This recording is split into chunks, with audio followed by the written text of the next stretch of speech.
Hey everyone, welcome back to the channel. So we have several topics to get into today, and we're going to start with Like a Dragon Gaiden, the man who erased his name. Now this is the latest in what used to be titled the Yakuza series that now they've changed it to just Like a Dragon. And we got the first hints of this game back in September of last year when it was revealed at the RGG Summit. And we have an RGG Summit coming up next week, but it looks like more information about that game has already leaked out. And you can see the headline here from Famitsu, Like a Dragon Gaiden, the man who erased his name description, screenshots, and release date appear on PlayStation Store Price Tracker. And according to this listing, the game is due out November 9th. And as the headline said, this was spotted by a price tracker site called PS Deals, which is a site that just sort of checks the back end of listings, lists up deals, and apparently Like a Dragon Gaiden, the man who erased his name, was showing up. Now the game has been announced for PS5, PS4, Xbox Series X and S, Xbox One, Windows, as well as Steam. And you can see a bit of the information that leaked out about the game here from PS Deals. It says, erase your past to protect your future. Once a legendary Yakuza, Kazuma Kiryu faked his own death and abandoned his name for the sake of protecting his family. Now he is thrust into conflict by a mysterious figure attempting to drive him out of hiding. Under the codename Joru, I think that's how you pronounce that, Kiryu embarks on a gripping action narrative with bone-shattering combat in vibrant locations filled with exciting characters and activities. And in the description, it does say that you'll be able to switch between two different fighting styles, the Yakuza style and the Agent style. And they kind of describe the Yakuza style as sort of just the bare-bones hardcore fighting, whereas the Agent style would have some gadgets that you can use. And as you can see here, there were some screenshots that leaked out for the game.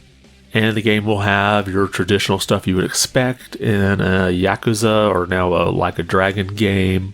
There will be karaoke, there'll be a live action cabaret club, there'll be racing in the pocket circuit. So it's good to see that little mini game brought back. And they also said there'll be an informant that will provide you multiple sub-missions. And the different areas in here are two at least that you'll recognize, and you can see here from some previous Yakuza games. You have Sodenboro as well as Yokohama.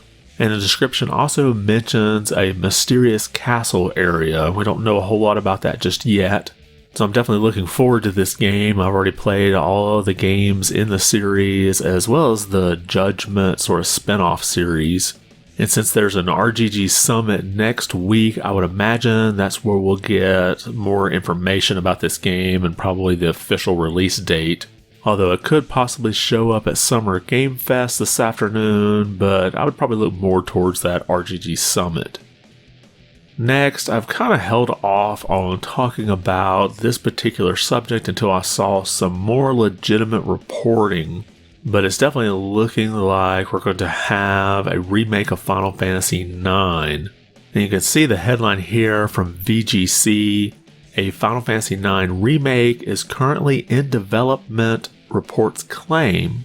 Now this game was in that GeForce Now database link that happened back in 2001. And since then, many other games in that leak have come to fruition. One would be the PC version of Final Fantasy VII Remake, as well as Chrono Cross Remaster and the announcement of Kingdom Hearts 4. And now, along with VGC, we're getting this reported by like Jeff Grubb and Famitsu, so this seems like this announcement could come pretty soon. Now, this classic PlayStation 1 game has been re-released on newer consoles, including PS3, PSP, Vita, mobile, PC, PS4, Xbox One, and the Switch. So it's definitely been a good seller, at least from the standpoint that they like to keep re-releasing it. And I don't know if we're going to see an announcement for this remake at Summer Game Fest today.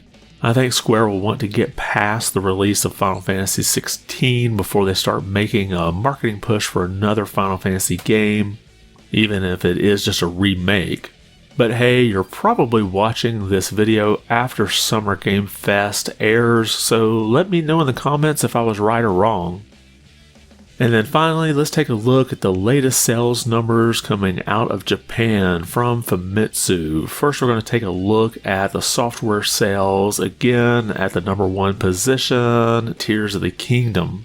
But then we do have a few new entries. We have Etran Odyssey Origins Collection at #2 for the Switch. And then the PS5 and PS4 versions of Street Fighter VI. Now, if you add these together, they still don't get into second place. That's always something I want to kind of note. And I do find it interesting that now the PS5 version is outselling the PS4 version, which hasn't been the case until recently. So that install base of the PlayStation 5 is definitely getting much larger than it used to be. And then we have at #5, Mario Kart 8 Deluxe. And then we have another new entry, We Love Katamari Reroll plus Royal Revere. And then coming in at #7, The Legend of Zelda Breath of the Wild, followed by Minecraft at 8. And then the last new entry we have here, I think this is called Loop Summer of Gods. I don't think it's Loop 8, but I could be wrong. And this is a JRP from Marvelous and Xseed. And it kind of had some mixed reviews, at least on the US side. And then finally at #10, Super Smash Bros. Ultimate. And now let's take a look over at the hardware sales. We have at #1, the Switch OLED, followed by the PlayStation 5 at 2, and then followed by the original Switch, and then the Switch Lite after that, and then at #5, the PlayStation 5 Digital Edition, and then at #6, the PlayStation 4, outselling the Xbox Series X and S combined. And this seems to be the order of sales that we've been locked into for a little bit here. And you can see on the updated sales graph, the Switch actually sold a bit more than it did last week, while the PlayStation 5 sales are down a bit. But I have a feeling we'll start to see those PlayStation 5 sales jump up a bit over the coming weeks, with Final Fantasy XVI set to come out in about 2 weeks.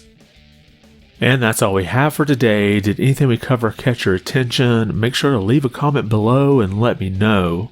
And if you like this video, be sure to give it a thumbs up. And if you haven't subscribed yet, make sure you do so. It really does help out the channel quite a bit.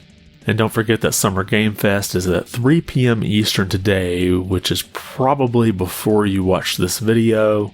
But I'll have a wrap up of what was announced there, as well as my thoughts about it in tomorrow's video. I want to thank you for watching, and be good.